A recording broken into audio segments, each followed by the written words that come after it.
ഇതിനെ സംസാരിക്കുമ്പോൾ അല്പം ഹല്ലേലൂയയും സ്തോത്രമൊക്കെ പറയാനുണ്ട്. പ്രസംഗിക്കുന്ന ആൾക്ക് ഭയങ്കര സന്തോഷമായിരുന്നു. ഞാൻ ചിരിക്കാൻ പറഞ്ഞതല്ല, അങ്ങനെ കമ്പ്യൂട്ടർ പോയിരിക്കുന്ന ഈ കൊട്ടാരത്തിൻ്റെ വകയാണ്. റബ്ബറുണ്ടല്ലോ. आप लोग से विनती है कि राजमहल की रानियाँ जैसे या राजा जैसे आप लोग परमेश्वर की उपस्थिति में ना बैठना, जो भी प्रचार करते हैं उससे आप प्रतिक्रिया करना, रेस्पॉन्ड करना, तो प्रचार करने वालों को कोई प्रोत्साहन और प्रयोजन होता है। हो सकता है आप लोग को मेरे से कोई शिकायत होगा, पर वो शिकायत से कोई मतलब नहीं है परमेश्वर की उपस्थिति में। और जो आपको शिकायत होगा तो भी जो मुझे बताना है मैं जरूर बोलूँगा।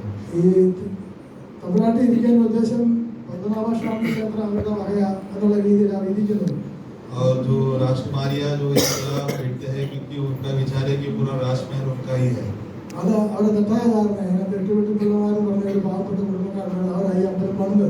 और जो है वो उनकी गलत विचार है। केरल की बड़े एक राजा खानदान है और वो तो पूरा उनकी अधिकार में नहीं पड़ता है।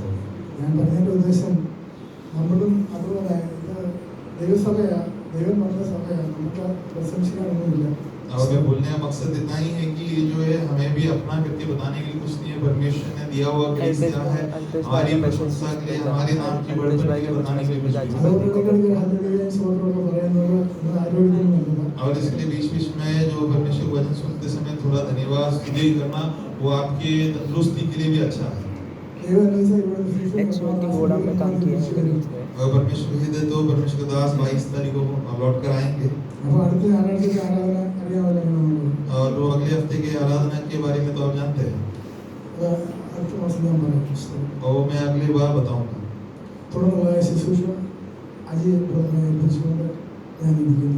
और आगे की सेवा के लिए अजय ब्रदर को हम सौंपते हुए मैं अपने स्थान में बैठना चाहूँगा।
പരിശുദ്ധനായ ദൈവമേ, സ്വർഗ്ഗപിതാവേ, ഈ നല്ല സമയത്തിനായി സ്തുതിക്കുന്നു.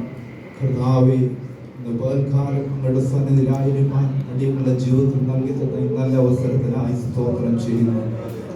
ഞങ്ങൾ ചോദിക്കണം, നിലയ്ക്കുന്നതിലും അത്യന്തപരമായി ഞങ്ങളെ അഭിഷേകം ചെയ്യുന്ന ദൈവത്തിന്റെ കൃപയും സാന്നിധ്യവും പകൽക്കാലം ഞങ്ങളുടെ മധ്യത്തിൽ ഉയർന്നു മാറാകണമേ എന്ന് പ്രാർത്ഥിക്കുന്ന കടന്നു വന്ന സമയം ഇതുവരെയും ഞങ്ങളെ അനുഗ്രഹിച്ച ദൈവമേ, തുടർന്ന് ഞങ്ങളുടെ കൃപയിൽ ഞങ്ങളെ ഇരുത്തുമാറാകണമേ എന്ന് പ്രാർത്ഥിക്കുന്നു. വചനം സംസാരിപ്പാൻ ബലപ്പെടുത്തുമാറാകണം, നാവോട് കൂടിയിരിക്കുമാറാകണം, ദൈവിക കൃപകളാൽ നിറയ്ക്കുമാറാകണം, പരിശുദ്ധമാവിന്റെ ശക്തിയോട് ഞങ്ങളുടെ ജനത്തോട് സംസാരിപ്പാൻ ബലപ്പെടുത്തുമാറാകണം, കേൾക്കുന്ന ജനത്തിന് വിടുതലായി തീരുവാൻ കാലവും കൃപ ചെയ്യുവാൻ ഗുരുവിനെ കരകളുടെ ക്ഷമിക്കുമാറാകണമേ എന്നും പ്രാർത്ഥിക്കുന്നു. മൗത്വെല്ലാം അങ്ങേക്ക് യേശുവിൻ നാമത്തിൽ തന്നെ ആമേൻ. ഇന്ന് പകൽക്കാലം കടന്നു വന്ന എല്ലാ ദൈവജനത്തിനും വിശേഷം ലീഡിയത് ചോദിച്ചാലും വേഗം ഒരു യേശുക്രിസ്തുവിന്റെ നാമത്തിന്റെ സ്നേഹം നിങ്ങൾക്ക് അറിയിച്ചുകൊള്ളു. आज सुबह के समय आए तमाम जन को यीशु मसीह के नाम से वंदना पेश करता हूं, खासतौर पर जो जन के लिए धन्यवाद देता हूं। വളരെ അവിചാരിതമായിട്ടാണ് ഞാനും ഇന്ന് പകൽക്കാലം ഇവിടെ ആയിരിക്കുന്നത്. और काफी अचानक से मैं भी आज इस प्रकार की सेवकाई में हूँ। ഇന്ന് രാവിലെ വെളുപ്പിനെയാണ് പാസ്റ്റർ വിളിച്ചു പറഞ്ഞത് ഇതുപോലെ ഇന്ന് കടന്നു വരാനുള്ള ദിവസം ഇന്ന് വരത്തില്ല, അതുകൊണ്ട് അല്പസമയം വചനം സൂക്ഷിക്കണമെന്ന് പറഞ്ഞു. और इसके लिए आज सवेरे काफी सवेरे पास्टर ने मुझे बुलाकर बताया कि आज जो आने वाले पास्टर जो आएंगे नहीं, और इसके लिए आज आपको वचन से पेश करना है। വിശേഷം നമ്മൾ കേട്ട പോലെ പാൽബിറിലെ ദേവദാസൻ വളരെ സീരിയസ് കണ്ടീഷനിലാണ് ഹോസ്പിറ്റലിലായിരിക്കുന്നത്. और जैसे हमने सुना है कि बालगर की उस परमेश्वर के दास काफी सीरियस कंडीशन में हॉस्पिटल में भर्ती हुआ है। ഇന്ന് രാവിലെ വരെയാണ് ഡോക്ടർ പോലും സമയം പറഞ്ഞിരിക്കുന്നത്. और उन्हें डॉक्टर भी आज सवेरे तक का ही समय दिया है। എങ്ങനെ ആയിത്തീരുന്നുള്ള ദൈവത്തിന്റെ കരങ്ങളിലേക്ക് ഏൽപ്പിക്കുന്നു. और किस रीति में होगा हम नहीं जानते हैं, कि हम संपूर्ण रीति से परमेश्वर के हाथों में समर्पण करते हैं। ഇവിടെ കടന്നു വരേണ്ടിയിരുന്ന ദൈവവാസന ഇന്നലെ രാത്രിയിലെല്ലാം ഹോസ്പിറ്റലിലായിരുന്നു. और यहाँ पर जो आज आना था पास्टर जो है पूरे कल रात को भी पूरे समय हॉस्पिटल में समय ഇന്ന് बिताया। രാവിലെയാണ് അദ്ദേഹവും അവിടെ എത്തിച്ചേർന്നത്, അദ്ദേഹത്തിന്റെ ഭവനത്തിൽ എത്തിച്ചേർന്നത്. आज सवेरे उन्होंने अपने घर पहुंचा है, അതുകൊണ്ടാണ് ഇന്ന് രാവിലെ വരെ ഇവിടെ വരാൻ സാധിക്കായിരുന്നത്. और उस कारणवश आज सवेरे के समय में हमारे बीच में आ नहीं पाया। എങ്കിലും പാസ്റ്റർ പറഞ്ഞതിന് ശേഷം ദൈവം എന്നെ സന്തോഷിപ്പിച്ച് എന്നെ ചിന്തിപ്പിച്ച 1-2 വാക്യങ്ങൾ വായിച്ച് ദൈവം എനിക്ക് തന്ന 1 കാര്യങ്ങൾ ചുരുക്കമായി പറഞ്ഞ് ദൈവത്തിന് രൂപാൻ ആഗ്രഹിക്കുന്നു. और पास्टर ने मुझे बताने के बाद जो परमेश्वर ने मेरे मन में दिया वो कुछ वाक्य और कुछ आलोचना आपके सामने रखते हुए वाणी रखते हुए जल्दी से मैं बैठना चाहूँगा। ഉൽപ്പത്തി പുസ്തകം 21-ാം അധ്യായം അതിന്റെ 14-ാമത്തെ വാക്യം. उत्पत्ति का पुस्तक 21वां अध्याय उसका 14वां वाक्य 21 verse 14 Genesis। അതുപോലെ തന്നെ 1 രാജ 19-4. അബ്രഹാം അധികാരത്തെ എഴുന്നേറ്റു. അപ്പോൾ ഒരു തുരുത്തി വെള്ളവും എടുത്ത് ഹാഗാറിന്റെ തോളിൽ വെച്ച് കുട്ടിയെയും കുറിച്ച് അവളെ അയച്ചു. അവൾ പുറപ്പെട്ടു പോയി ബേർശേബ മരുഭൂമിയിൽ ഉഴന്നു നടന്നു. 1 രാജ 19-4. और उसी प्रकार पहला राजा 19 का 4। താനാ മരുഭൂമിയിൽ ഒരു ദിവസത്തെ വഴിയെന്ന് ഒരു ചുവർച്ചെടിയുടെ തണലിൽ ഇരുന്ന് മരിപ്പാൻ ഇച്ഛിച്ചു. ഇപ്പോൾ മതി യഹോവേ, എന്റെ പ്രാണനെ എടുത്തുകൊള്ളണമേ. ഞാൻ എന്റെ പിതാക്കന്മാരെക്കാൾ നല്ലവനല്ലല്ലോ. एक राजा 19 का ഇവിടെ 4। 2 വ്യക്തികളെ നാം കാണുന്നുണ്ട്. यहाँ पर हम 2 व्यक्तियों को देखते हैं, 2 പേർക്കും മരിക്കാൻ ആഗ്രഹിച്ചു നടക്കുന്നവർ. और दोनों भी इस प्रकार मृत्यु का इच्छा में नहीं तो मरना है ये सोच कर चलने वाले लोग हैं। 2 പേരും ദൈവത്തെ ആരാധിച്ചുകൊണ്ടിരുന്നവരാണ്. और दोनों व्यक्ति जो है परमेश्वर की आराधना किए हुए लोग हैं। ഒന്നാണ് അതിശക്തമായിട്ട് പ്രവചിച്ചുകൊണ്ട് നടന്നവർ. और इसमें से एक तो बड़े सामर्थ के साथ जो भविष्यवाणी देकर जो है परमेश्वर की बातों को लोगों तक पहुंचाने वाला व्यक्ति था।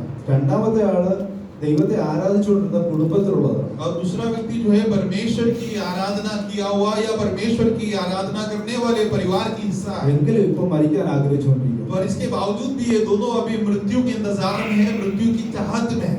2 പേരും വന്നു ചേർന്ന് ബെർശേബ മരുഭൂമി. और दोनों भी बेरशेबा नामक मरुस्थल में आकर पहुंचा है। ഇവിടെ ആദ്യത്തെ വ്യക്തി നമ്മൾ കാണുന്നത് ഹാഗാറിനെ കുറിച്ചാണ്. और इसमें यहाँ पर पहली बार जो है सबसे प्रारंभ में हम हागार के बारे में देखते हैं। ഹാഗാർ ആരായിരുന്നു? और हागार कौन थी?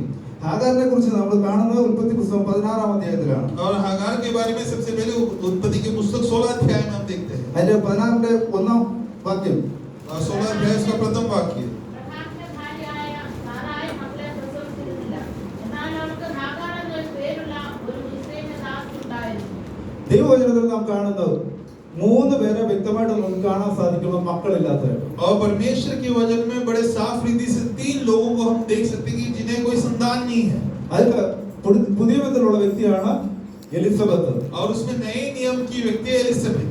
എലിസബത്തിന് മക്കളില്ലായിരുന്നു. और एलिजाबेथ को जो संतान नहीं थे। പഴയ നിയമത്തിൽ 2 പേരുണ്ട്. और पुराने नियम में 2 जन हैं। ഒന്ന് ഹന്ന, और एक है हन्ना രണ്ടാമത് സാറ.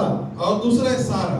ഈ 3 പേരുടെ ജീവിതം നാം പഠിക്കുമ്പോൾ और जब इन तीनों की जो जीवन के बारे में हम पढ़ते समय അവരുടെ 3 പേരുടെ അവസ്ഥ ഒന്ന് തന്നെയായിരുന്നു. और इन तीनों की हालात उनकी अवस्था एक ही അവർക്ക് है। മക്കളില്ലായിരുന്നു. और उनके जीवन में संतान नहीं थे। എന്നാൽ അവരുടെ ജീവിതത്തിലെ അവരുടെ നിലവാരവും ജീവിത ചിന്തകളും വ്യത്യസ്തമായിരുന്നു. पर उनकी जीवन की जो उद्देश्य और नहीं तो उनके विचार जो अलग थे।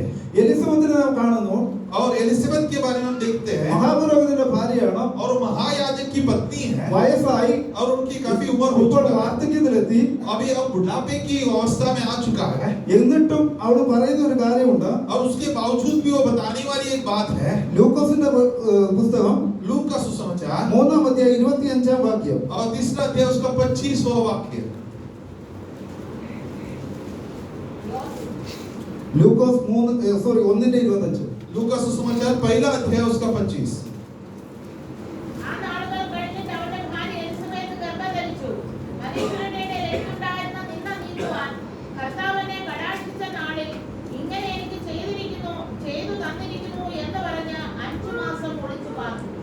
അപ്പൊ അവള് ദൈവം വന്ന സെക്രയാവിനോട് അരുളപ്പാട് പറഞ്ഞു, और परमेश्वर आकर जकरिया से इस प्रकार वाणी दिया, ഞാൻ നിനക്കൊരു മകനെ തരും, और मैं तुझे एक संतान दूंगा, लड़का दूंगा, അവന് യോഹന്നാൻ എന്ന് പേരിടണം, और उसे यूहन्ना करके नाम रखना है. അവൻ മനുഷ്യരെ മാനസാന്തരത്തിലേക്ക് വഴി നടത്തും, പാപത്തിൽ നിന്ന് മാനസാന്തരത്തിലേക്ക് വഴി നടത്തും. और वो लोगों को पाप से मन फिराएंगे. അവൻ അത് വിശ്വസിച്ചു. और उन्होंने विश्वास किया, എലിസബത്ത് വിശ്വസിച്ചു. और एलिसबेथ भी विश्वास की. എലിസബത്ത് പറയുന്നു, കർത്താവിന്റെ നിന്നയെ മാറ്റിക്കളഞ്ഞിരിക്കുകയാണ്. और एलिसबेथ इस प्रकार बताती है कि परमेश्वर ने मेरी निंदा को हटा चुका है, കർത്താവിന്റെ നിന്നയെ നീക്കിക്കളഞ്ഞു. और परमेश्वर ने मेरी निंदा की बात को मुझसे दूर कर चुका है. അടുത്തതായി നാം കാണുന്നത്, और अगला हम देखते हैं, 1 ശമൂവേലിൽ കാണുന്ന ഹന്നായെ കുറിച്ച്. और पहले शमूएल में हन्ना के बारे में देखते ഇതിനെ हैं. കുറിച്ച് നേരത്തെ ഒരു പ്രാവശ്യം കൂടി ഇവിടെ പറഞ്ഞതാണ്. और हन्ना के बारे में पहले भी एक बार मैं बता चुका हूँ. ഹന്ന സ്വന്തം ഇഷ്ടപ്രകാരം ചെയ്തു. और हन्ना ने अपने मर्जी के हिसाब से बातों को किया, പെനീനയെ ഭർത്താവിന് ഭാര്യയായിട്ട് കൊടുത്തു. और पेनिन्ना को अपने पति को पत्नी के तौर पर उन्होंने दिया. പിന്നെ കരഞ്ഞുകൊണ്ട് കിടക്കുകയാണ്. और उसके बाद अभी वो रोकर घूम रही है. എലിസബത്ത് ദൈവത്തോട് പ്രാർത്ഥിച്ചുകൊണ്ടിരുന്നു. और एलिसबेथ ने परमेश्वर से प्रार्थना करते रहा, ഹന്ന സ്വന്തം ഇഷ്ടപ്രകാരം ചെയ്തു. और हन्ना अपने मर्जी के हिसाब से कार्यों को പിന്നെ किया. കരഞ്ഞുകൊണ്ട് നടക്കുകയാണ്. और उसके बाद अभी वो रोकर घूम रही है. അതിനുശേഷം ദേവാലയത്തിൽ കടന്നു വന്നു. और इसके बाद आखिरी में परमेश्वर के मंदिर में आया, ദേവാലയത്തിൽ വന്നു ദൈവത്തോട് പ്രാർത്ഥിക്കുവാൻ തുടങ്ങി. और परमेश्वर के मंदिर में आकर परमेश्वर से प्रार्थना करने लगी. ഏലി അവളോട് പറഞ്ഞു വിട്ടു, और एली याजक ने उनसे इस प्रकार बोलकर भेजा, നീ ദൈവത്തോട് പ്രാർത്ഥിച്ച ആലോചന എന്തായാലും और चाहे तू जिस विषय के लिए परमेश्वर से प्रार्थना किया है जो भी हो, അത് ദൈവം നിനക്ക് നൽകി തരട്ടെ. और उस विषय में परमेश्वर तुझे जवाब देने पाए. അത് ആ വിശ്വാസത്തോടെ അവൾ മടങ്ങിപ്പോയി. और उस विश्वास के साथ वो लौट कर चली गई, അവൾ ഒരു മകനെ പ്രസവിച്ചു. और उन्होंने एक संतान को, लड़की को जन्म दिया. അത് ദേശം അറിയുന്ന ഒരു പ്രവാചകനായി തീർന്നു. और वो पूरा दुनिया या उनके देश जानने वाले घोषवक्ता के तौर पर वो बढ़ गया. എന്നാൽ ഇവിടെ നാം കാണുന്നത്, और यहाँ पर हम देखते हैं, സാറ ഒരു മിസ്രൈമിയ ദാസിയെ അബ്രഹാമിന് ഭാര്യയായി കൊടുക്കുന്നു. और सारा एक मिस्रेमी जो इस प्रकार मिस्र की जो स्त्री को, नहीं तो एक दासी को, इब्राहिम को अपने पत्नी के तौर पर देते हैं. ഇവിടെ ദൈവം സാറായോട് പറഞ്ഞില്ല നിനക്ക് മക്കൾ ഉണ്ടാകത്തില്ലെന്ന്. और यहाँ पर परमेश्वर ने सारा से ऐसा कुछ बताया नहीं कि तुझे संतान नहीं होगा. ദൈവം അബ്രഹാമിനെ 12-ാം അധ്യായത്തിൽ വിളിക്കുമ്പോൾ പറയുന്നത്, और इब्राहिम को परमेश्वर बुलाते समय जो है 12वें अध्याय में इस प्रकार बताते हैं, ഞാൻ നിന്നെ കാണിപ്പാനിരിക്കുന്ന ദേശത്തേക്ക് പോവുക. और जिस देश में तुझे दिखाने वाला उस देश की ओर तुझे जाना है. ആ വിശ്വാസത്തോടെ അബ്രഹാം ഇറങ്ങി തിരിച്ചു. और उस विश्वास के साथ इब्राहिम परमेश्वर की वाणी सुनकर निकल पड़ा. അബ്രഹാമിനോട് ദൈവം വീണ്ടും വാഗ്ദത്തം ചെയ്തു, और उसके बाद इब्राहिम से दोबारा परमेश्वर ने वायदा നീ दिया, കടന്നു ചെല്ലുന്ന ദേശം നിനക്ക് അവകാശമായി തരും. और जिस देश में तू जा पहुंचेगा उस देश को मैं तुझे हक में दे दूंगा. അത് നിനക്ക് മാത്രമല്ല, और वो केवल तुझे ही नहीं, നിന്റെ സന്തതികൾക്കും और तेरे संतानों को, തലമുറയെ അവകാശമായി തരും. और वो तेरे पीढ़ियों को भी उस देश तेरे भाग में दे दूंगा. ദൈവം വീണ്ടും അബ്രഹാമിനെ 15-ാം അധ്യായത്തിൽ സംസാരിക്കുന്നു. और दोबारा फिर से परमेश्वर 15 अध्याय में इब्राहिम से बातचीत करते हैं. അബ്രഹാം ദൈവത്തോട് പറയുന്നത്, और इब्राहिम परमेश्वर से इस प्रकार कहते हैं, എന്റെ ദാസനായ ഏലിയാസറാണ് എന്റെ അവകാശിയായി തീരുന്നത്. और मेरे दास एलियासर क्या मेरे जायदाद की वारिश बनेंगे. എനിക്ക് സന്തതിയില്ല, और मेरे जीवन में कोई संतान नहीं है. ഞാൻ इങ്ങനെ തന്നെ മരിച്ചു പോകും. और क्या मेरा मृत्यु इसी प्रकार हो जाएगा. എന്റെ ഈ സമ്പത്തിന് മൊത്തം അവകാശിയായി തീരുന്ന എന്റെ ഈ ദാസനാണ്. अगर उस प्रकार है तो मेरे पूरे धन दौलत की, मेरे जायदाद की जो इस प्रकार वारिश मेरे सेवक बनेगा. ദൈവം അബ്രഹാമിനോട് വ്യക്തമായി പറയുന്നു, और इब्राहिम से परमेश्वर बड़े साफ रीति से बताते हैं, ഇവൻ നിന്റെ അവകാശി ആകയില്ല, और ये तेरे सेवक कभी तेरे वारिस नहीं बनेगा. നിന്റെ ഉദരത്തിൽ നിന്ന് പുറപ്പെടുന്നവൻ തന്നെ നിന്റെ അവകാശിയാകും. और तेरे अंदर से निकलने वाला व्यक्ति ही तेरे वारिस होगा. അതിന്റെ അർത്ഥം എന്താണ്? इसका मतलब क्या है? അബ്രഹാമിനും സാറയ്ക്കും ഉണ്ടാകുന്ന മക്കളല്ലേ? और इब्राहिम को और सारा को जन्म होने वाला संतान के बारे में परमेश्वर बता रहे हैं. അതിന്റെ ഉൽപ്പത്തി പുസ്തകം തന്നെ उत्पत्ति के पुस्तक में ആദമിനെ ദൈവം സൃഷ്ടിച്ചു കഴിഞ്ഞിട്ട് और आदम की सृष्टि के बाद 2ന്റെ 23 പറയുന്നു. दूसरा अध्याय उसके 21वें वाक्य में बताते हैं 23 ഇത് ഇപ്പോൾ ഇത് എന്റെ അസ്ഥിയിൽ നിന്ന് അസ്ഥിയും എന്റെ മാംസത്തിൽ നിന്ന് മാംസമാകുന്നു. ഇവളെ നരനിൽ നിന്ന് എടുത്തിരിക്കാൻ ഇവൾക്ക് നാരി എന്ന പേരാകും എന്ന് പറഞ്ഞു. അതുകൊണ്ട് അതിന്റെ അടുത്തത് അതുകൊണ്ട് പുരുഷൻ അപ്പനെയും അമ്മയെയും വിട്ടുപിരിഞ്ഞു ഭാര്യയോട് പറ്റിച്ചേരും. അവർ ഏകദേഹമായി തീരും. അവർ ഏകദേഹമായി തീരും. और एक शरीर बन जाएंगे.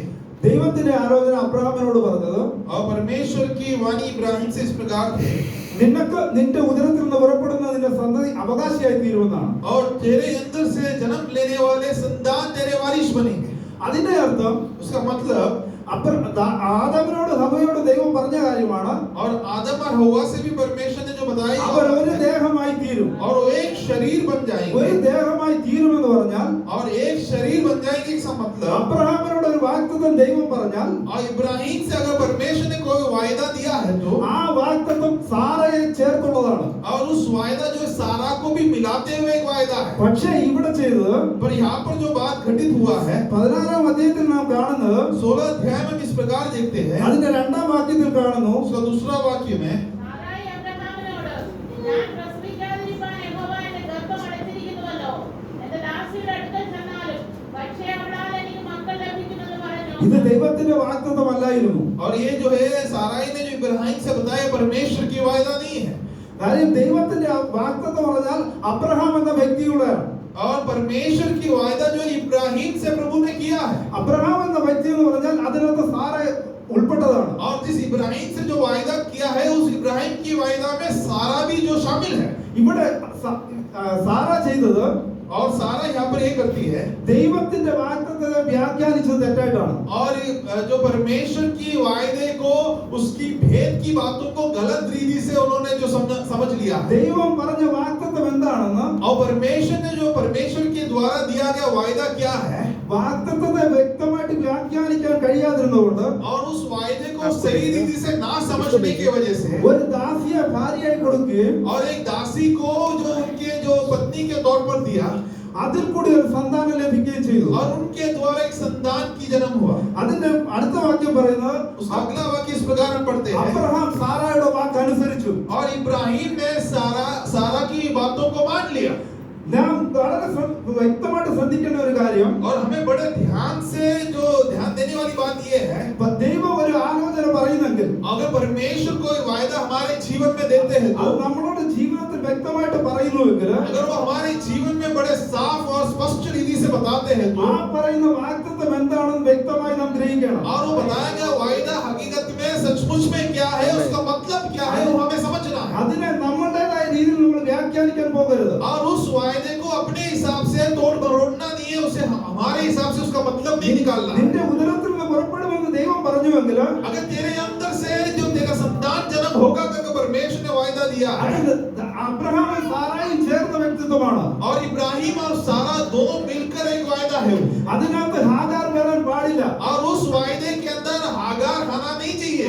ഈ ദിവസം നാം വളരെ വ്യക്തമായി ജീവിക്കേണ്ടത്, और इन दिनों में हमें बड़े ध्यान पूर्वक जीवन इस प्रकार बिताना है. ദൈവത്തിന്റെ പരിശുദ്ധാത്മാവ് നമ്മളോട് എന്താണ് പറയുന്നത്, और जो परमेश्वर की पवित्र आत्मा हमसे क्या बातचीत करना चाहते हैं, ആലോചനയെ നമ്മളുടെ ഇഷ്ടത്തിന് വ്യാഖ്യാനിക്കരുത്. और परमेश्वर की वाणी को अपने हिसाब से जो उसे दिशाहीन नहीं करना, വചനത്തെ നമ്മുടെ ഇഷ്ടത്തിന് വ്യാഖ്യാനിക്കരുത്. और परमेश्वर की वचन को हमारी मर्जी के हिसाब से उसका मतलब नहीं निकालना. ദൈവത്തിന്റെ ആലോചന വ്യക്തമായി പഠിച്ച് और परमेश्वर की वाणी को बड़े स्पष्ट रीति से समझकर, അതിനുശേഷം മാത്രം നമ്മൾ അതിനായിട്ട് മുൻപിട്ടിറങ്ങുക. और केवल उसके बाद ही उस वाणी के बारे में हमें आलोचना करना है. അതിനുശേഷം ഉണ്ടായ കാര്യമാണ്, और उसके आगे घटित हुआ बात हम जानते हैं, ദൈവം ഒരു ജാതിയെ എഴുന്നേൽപ്പിച്ചു. और परमेश्वर ने एक जाति को खड़ा कर दिया, അവന് അബ്രഹാമിന്റെ ആദ്യ സന്താനമായി മാറി. और वो इब्राहिम का पहला संतान में बदल चुका है. ദൈവത്തിന്റെ വാഗ്ദത്തമാണ്, और परमेश्वर की वायदा इस प्रकार है, ആദ്യജാതന് അവകാശം കൂടുതൽ കിട്ടും. और जो पहला संतान जो है, पहलौठा जो है, उससे ज्यादा जो हक मिलेगा. ഇന്ന് നാം പഠിച്ചാലെ കൊണ്ട് आज अगर हम पढ़े तो ലോകത്തിന്റെ ദൃഷ്ടിയിൽ दुनिया के नजरिए में അബ്രഹാം ഇസ്ഹാക്കിന്റെയും ഇസ്മായിലിന്റെയും സന്തതികള് और इब्राहिम जो इसहाक और इस्माइल की जो पीढ़ी जो है, ലോകത്തിൽ വളരെ ശക്തമായി നിൽക്കുമ്പോൾ, और दुनिया में बड़े सामर्थ के साथ जब खड़े हैं, നമ്മൾ ഏത് രീതിയിൽ നോക്കിയാലും आज चाहे हम किसी भी नजरिए से उसे देखें, ഇസ്മായിലിന്റെ സന്തതി ഇന്ന് ഇസ്ഹാക്കിന്റെ ഇസ്ഹാക്കിന്റെ സന്തതിയേക്കാൾ ബലപ്പെട്ടിരിക്കുക. और इश्माइल की संतान आज इसहाक की संतान से भी सामर्थ्यशाली बन चुका है। ആദ്യജാതന്റെ അവകാശം കൂടുതൽ ഇസ്മായേലിന്റെ സന്തതിക്ക് ലഭിച്ചതുകൊണ്ടാണ്. और पहलोटा की अधिकार, पहलोटा की जो हक जो ज्यादा इश्माइल को मिलने की वजह से आज की वर्तमान की हालात उस प्रकार की है। കാരണം എന്താണ്? उसका कारण क्या है? ദൈവത്തിന്റെ ആലോചനയെ തെറ്റായ രീതിയിൽ വ്യാഖ്യാനിച്ചതുകൊണ്ട്. और परमेश्वर की वाणी को गलत तरीके से उसकी मतलब निकालने की वजह से। അബ്രഹാമിനോട് ദൈവം പറഞ്ഞത്, और इब्राहिम से परमेश्वर इस प्रकार बताया, നിന്റെ ഉദരത്തിൽ നിന്ന് പുറപ്പെടുന്നതാണെങ്കിൽ और तेरे अंदर से अगर निकलने वाले हैं तो, അത് അബ്രഹാമും സാറായും ചേർന്നത് മാത്രമായിരിക്കണം. और इब्राहिम और सारा की बीच की बात है। ദൈവത്തിന്റെ ആത്മാവിനെ, ദൈവത്തിന്റെ ആലോചനയെ വ്യക്തമായ രീതിയിൽ പഠിക്കണം. और परमेश्वर की वाणी को बड़े स्पष्ट रीति से, साफ रीति से सीखना है, समझना है। 16ന്റെ 3-ാം വാക്യത്തിൽ നാം കാണുന്നത് അബ്രഹാം സാറായെ അനുസരിച്ചു. और 16 अध्याय उसका 3रा वाक्य में हम इस प्रकार देखते हैं कि इब्राहिम ने साराई की बात को मान चुका है। ഇപ്പൊ വന്നു കഴിഞ്ഞപ്പോൾ और अभी इस प्रकार की बात हुआ है। ദൈവത്തിന്റെ വാഗ്ദത്തം മറന്നുകളയുന്ന ദൈവമല്ല. और परमेश्वर अपने वायदा भूल जाने वाला खुदा नहीं है। ദൈവം പറഞ്ഞു, നിന്റെ സന്തതി നിന്റെ അവകാശത്തിന് ഉത്തരവാദിയായിരിക്കും. और परमेश्वर इस प्रकार वायदा दिया कि तेरे संतान तेरे जो हक का नहीं तो तेरे जायदाद की जिम्मेदार बनेगा। അങ്ങനെ ദൈവം और उस प्रकार परमेश्वर ने, തന്റെ വാഗ്ദത്തത്തെ ദൈവം ഓർത്തു. और जो परमेश्वर ने एक वायदा इब्राहिम को दिया है वो पूरा किया है। സാറയ്ക്ക് മകൻ ജനിച്ചു. और सारा के जीवन में भी एक जो लड़का का जन्म हुआ। അത് കഴിഞ്ഞപ്പോൾ उसके बाद 21-12 കാണുന്നത് 21 का 12 में हम इस प्रकार അതിന്റെ पढ़ते हैं। അവസാന വാക്യം നാം ഇപ്രകാരം കാണുന്നു, और उसके आखिरी वाक्य में हम इस प्रकार पढ़ते हैं, സാറ നിന്നോട് പറഞ്ഞതൊക്കെയും ചെയ്യുക. और सारा ने जो कुछ तुझे बताया है वो सारे बात तू करो। സാറയുടെ വാക്ക് കേട്ട് और सारा की बात को सुनकर ഹാഗാറിനെ സ്വീകരിച്ച അബ്രഹാം और हागार को स्वीकार किया इब्राहिम। ഇപ്പൊ സാറായുടെ വാക്ക് കേൾക്കേണ്ട അവസ്ഥയാണ്. और अभी सारा की बातों को सुनने की അവിടെ ദൈവം കൈവിട്ടു. और परमेश्वर ने उसे छोड़ दिया है। തീരുമാനം നമ്മൾ എടുത്തതാണെങ്കിൽ अगर निर्णय हमने लिया है तो, അതിന്റെ ഉത്തരവാദിത്വം നമുക്കായിരിക്കും. और उसकी जिम्मेदार भी हम ही बनेंगे। അവിടെ നമ്മൾ ദൈവത്തെ കുറ്റം പറയേണ്ട കാര്യമില്ല. वहां पर हम परमेश्वर को दोषी ठहरा कर कोई मतलब ദൈവം नहीं है। പറഞ്ഞു, और परमेश्वर ने ये बात बताया, സാറ എന്ത് പറഞ്ഞു और सारा जो बात तुझे बताया है അത് നീ നേരത്തെ അനുസരിച്ചു. और उसे तूने पहले मेरी अनुमति के बिना तूने आज्ञा कर दिया है, आज्ञाकारी हो चुका है। ഇനി നീ अभी तू ഈ വിഷയത്തിൽ और इस विषय में എന്റെ ആലോചനയല്ല, और मेरी वाणी नहीं, നീ സാറയുടെ ആലോചന ചെയ്യുക. तू सारा की वाणी के हिसाब ദിവസം से। നാം ചിന്തിക്കുക, और इसके रीति में हमें ये विचार करना പരിശുദ്ധാത്മാവ് है, നമ്മളോട് പറയുന്നത് എന്താണ്? और जो क्या पवित्र आत्मा हमसे किस रीति में बातचीत करते हैं। നമ്മൾ മറ്റുള്ള ആലോചന കേട്ടാണോ ചലിക്കുന്നത്? क्या हम किसी और की बातों को सुनकर अपने बातों को आगे बढ़ाते हैं। ഈ ദിവസങ്ങളിൽ നമ്മൾ വ്യക്തമായിട്ട് ചിന്തിക്കുക, और इन दिनों में हमें बड़े साफ रीति से, स्पष्ट रीति से विचार करना है। പരിശുദ്ധാത്മാവ് പറഞ്ഞതിനെ അതേ രീതിയിൽ അനുസരിക്കുക. और पवित्र आत्मा ने जो हमसे बातचीत किया है, परमेश्वर ने जो वाणी दिया है, उसे उसी प्रकार जो आज्ञा करना, उसे मानना है। മറിച്ചാണ് अगर उसके विपरीत में है तो, മറ്റൊരാളുടെ വാക്ക് കേട്ട് किसी और की बातों को सुनकर നമ്മളുടെ സ്വന്തം ഇഷ്ടത്തിന് और हमारे खुद की मर्जी के हिसाब से, നമ്മൾ ആ ആലോചനയെ മാറ്റിമറിച്ചാൽ और जो परमेश्वर की वाणी को अगर हम उलट पुलट कर दे, അതിന്റെ പുറകിൽ വരുന്ന और उसके वजह से होने वाले സകല ഭവിഷ്യത്തുകളും और सारे अंध फल, നമ്മൾ തന്നെ ഉത്തരവാദിയായി. और उसके जिम्मेदार केवल हम ही होगा। ദിവസങ്ങളിൽ നമ്മൾ ദൈവത്തോട് ആലോചന ചോദിച്ചുകൊണ്ട് മുന്നേറുക. और इन दिनों में हम परमेश्वर से वाणी मांगते हुए आगे बढ़ना है। ഇവിടെ നാം വായിച്ചു, यहाँ पर हम इस प्रकार पढ़े, ഹാഗാർ മരിക്കുവാൻ തക്കവണ്ണം ബേർശേബ മരുഭൂമിയിൽ ഉഴന്നു നടക്കുന്നു. और हागार अपने मृत्यु के इंतजार करते हुए, मृत्यु चाहते हुए बेरशेबा की मरुस्थल में जो इस प्रकार जो है वो घूम रही है। ആരെയും സഹായിക്കാൻ ഇപ്പൊ ആരുമില്ല. उसका कारण ये है कि उसकी मदद करने के लिए कोई है नहीं, തന്റെ പൈതല് ദൂരെ കിടക്കുന്നു. और उसके जो बालक जो है काफी दूरी में पड़ा है, കുടിക്കുവാൻ വെള്ളം ലഭിക്കുന്നില്ല. और उन्हें पीने के लिए, प्यास बुझाने के लिए पानी नहीं है। പക്ഷെ കടന്നു വന്ന സ്ഥലം ഏതാണ്? पर अभी आ चुका हुआ स्थान के कौन सा है? ബേർശേബയാണ്. वो बेरशेबा की मरुस्थल है। ബേർശേബയുടെ അർത്ഥം എന്താണ്? और बेरशेबा की मतलब क्या है? 7 കിണറുകളുള്ള സ്ഥലം. और 7 कुआं होने वाले स्थान, 7 കിണറുകളുള്ള സ്ഥലമാണ്. और 7 कुआं से भरा हुआ स्थान करके उसका मतलब है। പക്ഷെ ബേർശേബയിലെ കിണറുകൾ ഇപ്പൊ എവിടെയാ? पर बेरशेबा की कुआं अभी कहां पर है? ഇപ്പൊ കുടിക്കുവാനെ കൊണ്ട് വെള്ളമുണ്ടോ? क्या अभी उन्हें वर्तमान काल में पीने के लिए पानी है? പണ്ട് അബ്രഹാം കുഴിച്ച കിണറുകൾ അവിടെ ഉണ്ട്. और एक जमाने में इब्राहिम ने खोदा हुआ कुआं वहां पर है अभी भी, പക്ഷെ ശത്രു അത് മൂടിക്കളഞ്ഞിരിക്കുക. और शत्रुओं से अभी ढक चुका है। ഇപ്പൊ കുടിക്കുവാൻ വെള്ളമില്ല. अभी अभी उन्हें पानी पीने के लिए उनकी प्यास बुझ पानी नहीं है। ബെർശേബയുടെ അതിന്റെ കുറച്ച് പ്രത്യേകതകൾ ആദ്യം നമുക്ക് പറയാം. और बेरशेबा की कुछ खासियत मैं पहले आपको बताना चाहूंगा. അബ്രഹാം ദൈവത്തെ ആരാധിച്ച സ്ഥലമാണ് ബെർശേബ. और इब्राहिम ने शुरुआत में परमेश्वर की आराधना किया हुआ स्थान है बेरशेबा. 21:33 എഴുതിയിരിക്കുന്നു. और 21 का 3 में हमें बात पढ़ती है. അബ്രഹാം ബെർശേബയിൽ ദൈവത്തെ ആരാധിച്ചു. और इब्राहिम बेरशेबा में परमेश्वर की आराधना की. 46:1 നാം വായിക്കുന്നു. और चैप्टर 46 वर्स 1 में भी हम पढ़ते हैं. ഇസ്ഹാക്ക് ബെർശേബയിൽ ദൈവത്തെ ആരാധിച്ചു. और इसहाक भी बेरशेबा में परमेश्वर की आराधना किया. 26:23-24 കാണുന്നു. और 21 का 23 और 24 में भी हम पढ़ते हैं. ദൈവം ഇസ്ഹാക്കിനോട് ബെർശേബയിൽ വെച്ച് സംസാരിച്ചു. और परमेश्वर ने इसहाक से बेरशेबा में बातचीत किया है. അപ്പോൾ ദൈവത്തെ ആരാധിക്കുന്ന സ്ഥലം, और परमेश्वर की आराधना किया जाने वाला स्थान, ദൈവം സംസാരിക്കുന്ന സ്ഥലം, और परमेश्वर बातचीत करने वाले स्थान. കുറഞ്ഞ സ്ഥലത്താണോ? और क्या जो हागार आ चुका कोई कम जगह में आया है? ദൈവത്തെ ആരാധിക്കുന്ന സ്ഥലത്താണ് അവർ കടന്നു വന്നത്. और परमेश्वर की आराधना किया हुआ या परमेश्वर की आराधना करने वाले स्थान पर अब आ चुकी है. ദൈവം സംസാരിക്കുന്ന സ്ഥലത്താണ് അവർ കടന്നു और വന്നത്. परमेश्वर उतरकर बातचीत करने वाले स्थान पर अभी हागार आ चुकी है. യാക്കോബ് ബെർശേബയിൽ നിന്ന് കടന്നു പോയപ്പോൾ ഈ സ്വർഗ്ഗം വരെ എത്തുന്ന ഒരു സ്വപ്നം കണ്ട ദേശമാണ്. और याकूब जो है बेरशेबा से गुजरते समय स्वर्ग तक पहुंचने वाले उस सीढ़ी को देखा हुआ, उस दर्शन को देखा हुआ स्थान है बेरशेबा. ന്യായാധിപന്മാർ 20:1 ഇപ്രകാരം നാം കാണുന്നു. और न्यायों की पुस्तक 20:1 में हम इस प्रकार पढ़ते हैं. ന്യായാധിപന്മാർ 20:1. न्यायों की पुस्तक 20वें अध्याय उसका प्रथम पाठ. അനന്തരം ഇസ്രായേൽ മക്കളൊക്കെ പുറപ്പെട്ട് ദാൻ മുതൽ ബേർശേബ വരെയും ഗിലെയാദ് ദേശത്തുമുള്ള സഭയൊക്കെ ഏകമനസ്സോടെ മിസ്പായിൽ യഹോവയുടെ സന്നിധിയിൽ വന്നുകൂടി. അപ്പൊ സകല മനുഷ്യരും ബെർശേബക്കാരുടെ ഒരു ഗുണമാണ് അവരെല്ലാവരും ഏക മനസ്സോടെ ദൈവത്തെ ആരാധിക്കാൻ കടന്നു വരുന്നത്. तो यहाँ पर हम ये पढ़ते हैं कि बेरशेबा वासियों का एक खासियत ये है कि वो सभी लोग मिलकर एकता के साथ, एक मन के साथ परमेश्वर की आराधना करने के लिए आते हैं. ദൈവത്തെ ആരാധിക്കാൻ വരുമ്പോൾ ഏക മനസ്സോടെ ദൈവത്തെ ആരാധിക്കാൻ കടന്നു വരും. और परमेश्वर की आराधना के लिए जब हम आते समय एक मन के साथ हमें आना है. 1 ശമൂവേൽ 3:20 നാം കാണുന്നു. पहला शमूएल 3 अध्याय उसका 20वां वाक्य में हम ये पढ़ते हैं. 1 ശമൂവേൽ 3:20. ദാൻ മുതൽ ബേർശേബ വരെയുള്ള ഇസ്രായേലൊക്കെയും ശമൂവേൽ യഹോവയുടെ വിശ്വസ്ത പ്രവാചകനെന്ന് ഗ്രഹിച്ചു. അപ്പോൾ പ്രവാചകന്മാരെ അനുസരിക്കുന്നതും സ്വീകരിക്കുന്നതുമായ ഒരു ജനം. और यहाँ पर हम इस प्रकार पढ़ते हैं कि जो भविष्यवक्ताओं का बातों को मानने वाले और उन्हें स्वीकार करने वाले एक झुंड है बेरशेबा की लोग. ദൈവത്തെ ആരാധിക്കുന്ന സ്ഥലം, और परमेश्वर की आराधना किया जाने वाले स्थान, ദൈവം സംസാരിക്കുന്ന സ്ഥലം, और परमेश्वर बातचीत करने वाले स्थान, ഏക മനസ്സോടെ ദൈവത്തെ ആരാധിക്കുന്ന ജനം, और एक मन के साथ इकट्ठा होकर परमेश्वर की आराधना करने वाले लोग, പ്രവാചകന്മാരെ അനുസരിക്കുന്ന ജനം, और भविष्यवक्ताओं की आदर और उनके बातों को मानने वाले झुंड. 1 രാജ 4:25.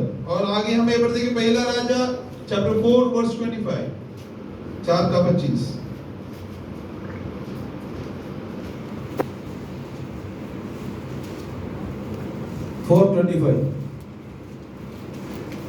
ശലോമോന്റെ കാലത്തൊക്കെ യഹൂദയും ഇസ്രായേലും ദാൻ മുതൽ ബേർശേബ വരെയും ഓരോരുത്തൻ താന്താന്റെ മുന്തിരിവള്ളിയുടെ കീഴിലും അഗ്നിവൃക്ഷത്തിന് കീഴിലും നിർഭയം വസിച്ചു.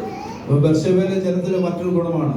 और बेरशेबा के लोगों की एक अलग खासियत ये भी है. ഇപ്പൊ നിർഭയമായിട്ട് വസിക്കുവാൻ പറ്റിയ ഒരു സ്ഥലമാണ്. और वो इस प्रकार निर्भय के साथ, बिना कोई डर के साथ वो वास करने वाले एक स्थान ഇപ്പൊ है. നിർഭയമായിട്ട് വസിക്കുക. और कोई डर के बिना वो वास करने वाले स्थान है. കഴിഞ്ഞ കാലങ്ങളിൽ യുദ്ധങ്ങൾ അനവധി കടന്നുപോയതാണ്. और पिछले सालों में काफी सारे युद्धों को उन्होंने सामना किया है. ശൗലിന്റെ കാലത്ത് ഒരു യുദ്ധത്തിൽ കൂടി കടന്നുപോയി. और शाऊल के जमाने में भी एक युद्ध के बीच में से गुजरा है. ന്യായാധിപന്മാരുടെ കാലത്ത് ഒരു യുദ്ധത്തിൽ കൂടി കടന്നുപോയി. और न्यायों के जमाने में भी बड़े-बड़े युद्धों के बीच में से ദാവീദിന്റെ കാലത്ത് ഒരു യുദ്ധത്തിൽ കൂടി കടന്നുപോയി. और दाऊद के काल में भी, दाऊद के समय में भी बेरशेबा वासी लोग जो है इस प्रकार की बड़े युद्ध के बीच में से गुजरा है. ശലോമോന്റെ കാലത്ത് അവർ സമാധാനത്തോടെ ജീവിക്കുവാൻ തുടങ്ങി. और जो सुलेमान, राजा सुलेमान की काल में थोड़े शांति के साथ वो जीवन बिताने की शुरुआत किया है. 2 രാജ 19:4. दूसरा राजा 19वां अध्याय उसका वर्स 4. താനോ മരുഭൂമിയിൽ ഒരു ദിവസത്തെ വഴി ചെന്ന് ചൂരച്ചെടിയുടെ തണലിൽ ഇരുന്നു മരിപ്പാനിച്ചു. സോറി 2 ദിനവൃത്താന്തം दूसरा इतिहास 2 ദിനവൃത്താന്തം 19:4 യഹോശാഫാത്ത് യെരൂശലേമിൽ പാർത്തു. ബേർശേബ മുതൽ എഫ്രയീം മലനാട് വരെ ജനത്തിന്റെ ഇടയിൽ വീണ്ടും സഞ്ചരിച്ചു. അവരെ തങ്ങളുടെ പിതാക്കന്മാരുടെ ദൈവമായ യഹോവയിലേക്ക് തിരിച്ചു വരുത്തി. മടക്കി വരുത്തുവാനെ കൊണ്ട് ഒരു രാജാവ് ഇറങ്ങി തിരിച്ചപ്പോൾ മടങ്ങി വരുവാൻ മനസ്സ് കാണിച്ച ജനമാണ് ബേർശേബവാസികൾ. और लोगों को परमेश्वर की ओर लौटा कर लेके आने के लिए जब एक राजा ने जो निर्णय लिया तो उस निर्णय को माना हुआ एक झुंड बेरशेबा की वासी है। യഹോശാഫാത്ത് രാജാവ് ജനത്തിന്റെ ഇടയിൽ ഇറങ്ങി നടന്നപ്പോൾ यहोशाफात राजा जो है लोगों के बीच में जब उतर कर चलने लगा പാപത്തിലേക്ക് വീണുപോയി പിന്മാറ്റത്തിലേക്ക് മടങ്ങിപ്പോയ ജനത്തെ और पाप में गिरा हुआ या परमेश्वर की उपस्थिति से पीछे हटा हुआ लोगों को മടക്കി വരുത്തുവാനെ കൊണ്ട് ഒരു രാജാവ് ഇറങ്ങിയപ്പോൾ और जब उन्हें परमेश्वर की ओर लौटाने के लिए जब एक राजा जो निर्णय लेकर जब निकल पड़े മടങ്ങി വരുവാൻ മനസ്സുണ്ടായിരുന്ന ഒരു ജനമാണ്. और लौट कर आने के लिए मन रखा हुआ एक झुंड बेरशेबा की जो लोग. അടുത്ത ഒരു വാക്യം വായിക്കാം. 2 ദിനവൃത്താന്തം 30:5. अगला एक और वाक्य हम पढ़ेंगे दूसरा इतिहास 30वां अध्याय का 5वां वाक्य. ഇങ്ങനെ അവർ യെരൂശലേമിൽ ഇസ്രായേലിന്റെ ദൈവമായ യഹോവയ്ക്ക് പെസഹ ആചരിപ്പാൻ വരേണ്ടതിന് ബേർശേബ മുതൽ ദാൻ വരെ എല്ലാ ഇസ്രായേലിന്റെ ഇടയിലും പരസ്യമാക്കണമെന്ന് ഒരു തീർപ്പുണ്ടാക്കി. ബേർശേബ മുതൽ ദാൻ വരെയുള്ള എല്ലാ ഇസ്രായേലിന്റെ ഇടയിൽ, കാര്യം ബേർശേബ അവിടെയും ദാൻ ഇവിടെയും, എല്ലാ ഇസ്രായേലിന്റെ ഇടയിൽ മടങ്ങി വന്ന് ദൈവത്തെ ആരാധിക്കണം. എന്തിന്? പെസഹ ആചരിക്കുവാൻ. और परमेश्वर की आराधना करने के लिए पेसह की त्योहार जो इस प्रकार मनाने के लिए जब आज्ञा दिया गया तो बेरशेबा से लेकर दान तक दोनों अलग-अलग दिशा में हैं, पर उधर की तमाम इस्राएली लोग मिलकर परमेश्वर की जो आराधना करना है करके वाणी दिया गया है. അപ്പൊ ബേർശേബയുടെ ഗുണം എന്താണ്? तो बेरशेबा का जो खासियत क्या है? ദൈവത്തെ ആരാധിച്ച സ്ഥലമാണ്. और परमेश्वर की आराधना किया हुआ स्थान है. ദൈവം സംസാരിക്കുന്ന സ്ഥലമാണ്. और परमेश्वर बातचीत करने वाले स्थान है. ഏക മനസ്സോടെ ദൈവത്തെ വിളിക്കുന്ന സ്ഥലമാണ്. और एक मन के साथ परमेश्वर को पुकारने वाले स्थान है. ശമൂവേൽ എന്ന പ്രവാചകനെ അനുസരിക്കുന്ന അക്സെപ്റ്റ് ചെയ്യുന്ന സ്ഥലമാണ്. और शमूएल नामक जो भविष्यवक्ता को मानने वाले, उनकी आज्ञा करने वाले या उनकी मान सम्मान करने वाले एक जगह है. സമാധാനത്തോടെ ജീവിക്കുവാൻ പറ്റിയ സ്ഥലമാണ്. और बड़े शांति के साथ जीवन बिताने के लिए सबसे बेहतर स्थान है. ഒരു വ്യക്തി നേരിട്ട് ഇറങ്ങിയപ്പോൾ പാപത്തിൽ നിന്ന് മടങ്ങി വരുവാൻ മനസ്സ് കാണിക്കുന്ന ഒരു ജനമാണ്. और एक राजा जब लोगों को मन फिराने के लिए प्रभु में वापस ले आने की कोशिश किया तो उनके साथ मिलकर या परमेश्वर की ओर लौट कर आने के लिए तैयारी किया हुआ जो हृदय रखने वाले एक झुंड बेरशेबा की. പെസഹ ആചരിക്കുന്ന ജനമാണ്. और पेसह की उस त्योहार परमेश्वर की आराधना करने वाले लोग हैं. ഇത്രയൊക്കെ ഉണ്ടായിട്ടും ഹാഗാർ ഇപ്പൊ ഇവിടെ വിടുന്ന നടക്കുക. और इतना कुछ उस स्थान पर होने के बावजूद भी हागार अभी वहां पर जो भटक रही है. കാരണം എന്താ? इसका कारण क्या है?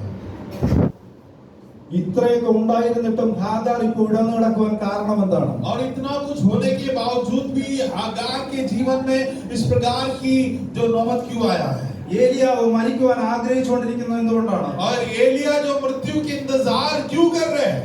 പ്രവാചകനായിരുന്നു. और वो तो बड़े भविष्यवक्ता था ദൈവത്തിന് വേണ്ടി അനേക കാര്യങ്ങൾ ചെയ്തയാളാണ്. और परमेश्वर के लिए बड़े बड़े कार्यों को किया हुआ व्यक्ति है. 850-ലധികം പ്രവാചകന്മാരെ കൊന്നുകളഞ്ഞവനാണ്. और 880 से भी ऊपर की भविष्य जो बाल की जो गलत भविष्यवक्ताओं को मार गिरा हुआ एक भविष्यवक्ता है. പിന്നെന്തുകൊണ്ടാണ്?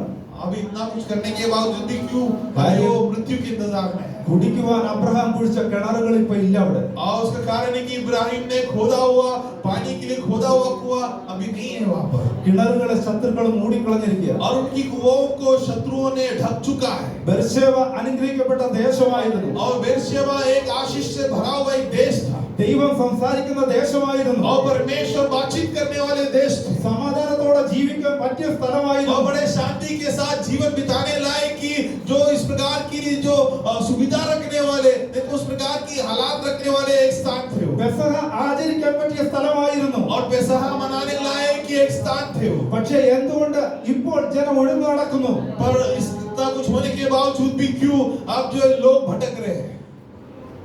അബ്രഹാം കുഴിച്ച കിണറുകൾ ഇന്ന് അവിടെ ഇല്ല. और इब्राहिम ने खोदा हुआ कुआं आज वहां पर दिखाई नहीं देता। അബ്രഹാം ആരാധിച്ച പോലെ ആരാധിക്കുവാൻ ജനത്തിന് സാധിക്കുന്നില്ല. और इब्राहिम ने जिस तरीके से जिस रीति से आराधना किया है उस प्रकार आज लोग आराधना कर नहीं पा रहे हैं। ദൈവത്തോട് ദൈവത്തിന് സംസാരിക്കാൻ പറ്റിയ സാഹചര്യമില്ല. और परमेश्वर बातचीत करने लायक की माहौल अभी वहां पर नहीं है। ഏക മനസ്സോടെ ജനം കൂടി വരുന്നില്ല. और एक मन के साथ लोग इकट्ठा नहीं होते हैं। പെസഹ ആചരിക്കേണ്ട പോലെ ആചരിക്കുന്നില്ല. और पेसहा को जिस रीति में मनाना है उस तरीके में मना नहीं पा रहे हैं। ഈ ദിവസങ്ങളിൽ നമുക്കൊന്ന് മടങ്ങി വരുവാൻ സാധിക്കും. और इन दिनों में हम हमारे इस हालातों से जरा हम लौट कर आए। ഇപ്പോൾ നമ്മൾ സമാധാനത്തോടെ ഇവിടെ ആയിരിക്കുമ്പോൾ अभी हम बड़े शांति के साथ जब यहाँ पर है നമ്മൾ അറിയാതെ അനേക കാര്യങ്ങൾ ഇന്ത്യയിൽ തന്നെ നടക്കുമ്പോൾ और हमारे अनजाने में काफी सारे बात जो भारतवर्ष में घटित हो रहा है അനേക ദൈവദാസന്മാർ ജയിലുകളിലായിരിക്കുമ്പോൾ और काफी सारे परमेश्वर के सेवक गण इस प्रकार की बंदीगृहों में फंसा हुआ है। കഴിഞ്ഞ ദിവസം ആസാമിൽ ഒരു നിയമം കൂടെ പാസ്സാക്കി. और पिछले दिनों में भी आसाम में एक और कानून पास किया गया है। ഇനി ആരും വിടുതൽ ശുശ്രൂഷ ചെയ്യരുത്. और अभी कोई भी इस प्रकार की छुटकारा की सेवकाई नहीं ഒരു करता രോഗശാന്തി ശുശ്രൂഷയും വേണ്ട. और किसी भी प्रकार की बीमारी से छुटकारा की उस प्रकार की सेवकाई नहीं करना। വ്യക്തമായിട്ട് അവർ നിയമം പാസ്സാക്കി കഴിഞ്ഞു. और बड़े साफ रीति से उन्होंने कानून जो वहां पर जो पास किया है। പ്രിയ ദൈവജനമേ, और हे मेरे प्रिय लोग, നമ്മൾ ഇവിടെ സമാധാനത്തോടെ ആയിരിക്കുന്നു. और हम बड़े शांति के साथ परमेश्वर की उपस्थिति में यहाँ पर है। നമുക്കിപ്പോൾ ഒരു കുഴപ്പവുമില്ല. और हमारे जीवन में किसी भी प्रकार की कमी वर्तमान काल में नहीं है। നമ്മൾക്ക് വേണ്ട പോലെ അപ്പം മുറിക്കുവാൻ സാധിക്കുന്നുണ്ട്. और हम सही रीति से रोटी जो तोड़ पा रहे हैं। അബ്രഹാം കുഴിച്ച കിണറിന്റെ വെള്ളം ഇപ്പോഴും നമുക്കൊക്കെ ലഭിക്കുന്നുണ്ട്. और इब्राहिम ने खोदा हुआ उस कुएं के पानी अभी भी हमें प्राप्त हो रहा है कहीं ना कहीं से। ഈ ദിവസങ്ങളിൽ ഈ സിറ്റുവേഷൻ ഒക്കെ മാറുവാൻ പോകും. और आने वाले दिनों में हमारी इस हालात जरूर बदलेंगे। നമ്മൾ എന്ത് ചെയ്യാൻ പോവുകയാണ്? और हम क्या करने वाले हैं? ഹാഗറിനെ പോലെ ഈ മരുഭൂമിയിൽ ഉഴന്നു നടക്കേണ്ട അവസ്ഥ വരുമോ? और क्या हागार के समान मरुस्थल में भटकने की नौबत क्या हमारे जीवन में भी ഈ होगा? ദിവസങ്ങളിൽ നമ്മുടെ ജീവിതത്തിൽ നമുക്കൊന്ന് ചിന്തിക്കുക. और इन दिनों में हमारे जीवन में भी जरा समझने की നമ്മുടെ ജീവിതത്തിൽ ഒരു മടങ്ങി വരുക ആവശ്യമാണ്. और हमारे जीवन में भी लौट कर आना परमेश्वर की ओर लौटना जरूरी है। ഒരു രാജാവ് ഇറങ്ങി വന്നപ്പോൾ ഒരു ജനം മുഴുവനും യഹോവയിലേക്ക് മടങ്ങി വന്നതുപോലെ और जैसे एक राजा निकल पड़े थे यहोवा की ओर लौटने के लिए उसके साथ मिलकर एक झुंड जो लौटने की तैयारी के साथ उनके साथ मिल गया। ഈ ദിവസങ്ങളിൽ നമുക്കൊന്ന് മടങ്ങി വരുവാൻ സാധിക്കും. और इन दिनों में हम भी जरा अपने स्थानों से अपने जो पुरानी अवस्था से या हमारे पीछे की और अवस्था से हम लौट कर आए। ആദ്യം നാം കേട്ടതുപോലെ ദൈവത്തിന്റെ ആലോചനയെ വ്യർത്ഥമായി നമ്മൾ വ്യാഖ്യാനിക്കരുത്. और जैसे हम प्रारंभ में सुनाए कि परमेश्वर की वाणी को व्यर्थ रीति से गलत रीति से उसकी मतलब नहीं निकालना। അതിന്റെ തൽഫലമായിട്ട് വരുന്ന സകല അനർത്ഥങ്ങളും और उसके कॉन्सिक्वेंस ने तो उसके अंत फल के तौर पर आने वाले तमाम बातें അത് നമ്മൾ തന്നെ അനുഭവിക്കേണ്ടി വരുമെന്നുള്ളത് വ്യക്തമായ കാര്യമാണ്. और उसकी परिणाम चाहे जो भी हो वो हमें ये अनुभव करना पड़ेगा ये स्पष्ट बात है। ദൈവത്തിന്റെ ആലോചനയെ ധിക്കരിക്കാതെ और परमेश्वर की वाणी को इनकार ना करते हुए ठुकराते हुए ദൈവത്തിന് വേണ്ടി നിലനിൽക്കുവാൻ സാധിച്ചാൽ अगर परमेश्वर के लिए अगर हम खड़े रह पाए तो